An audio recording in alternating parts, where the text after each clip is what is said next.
Surat railway station ખાતે બાળકો મારફતે સોનાના દાગીનાની ચોરી કરતી આંતરરાજ્ય પારધી ગેંગને લોકલ ક્રાઇમ બ્રાન્ચ પશ્ચિમ રેલવે સુરતે પ્રથમવાર ઇન્સ્ટાગ્રામ આઈડીના આધારે ઝડપી લીધી છે. પોલીસે ₹15,30,000ની ચોરીનો ગુનો ડિટેક્ટ કરી મુદ્દામાલ રિકવર કર્યો છે.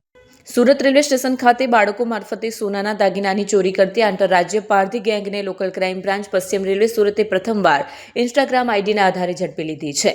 ડીજીપી સીઆઈડી ક્રાઇમ અને રેલવેઝના માર્ગદર્શન હેઠળ મુસાફરોની સલામતી અને ચોરીના ગુનાઓ અટકાવવા સતત કાર્યવાહી ચાલી રહી છે.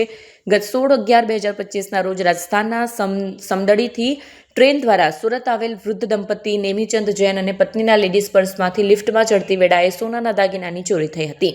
અંદાજે ₹15,60,700ના દાગીનાની ચોરી અંગે સુરત રેલવે પોલીસ સ્ટેશનમાં ગુનો નોંધાયો હતો.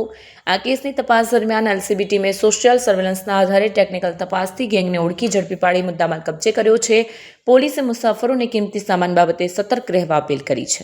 કેમેરામેન હકીમ શેખ સાથે વસીમ હાસમીનો report, Azad news, Surat. Surat railway police station ખાતે ગઈ 16મી તારીખે ચોરીનો બનાવ નોંધવામાં આવેલો હતો.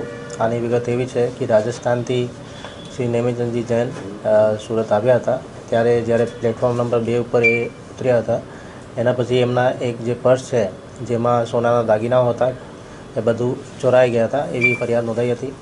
આ ફરિયાદના લીધે અમે લોકોએ જુદા જુદા ટીમ બનાવી, રેલવે પોલીસ સ્ટેશનની ટીમ બનાવી, એલસીબીની ટીમ બનાવી અને અમે લોકોએ સીસીટીવી ફૂટેજ ચકાસવી ચાલુ કરી. જ્યારે અમે લોકો સીસીટીવી ચેક કર્યા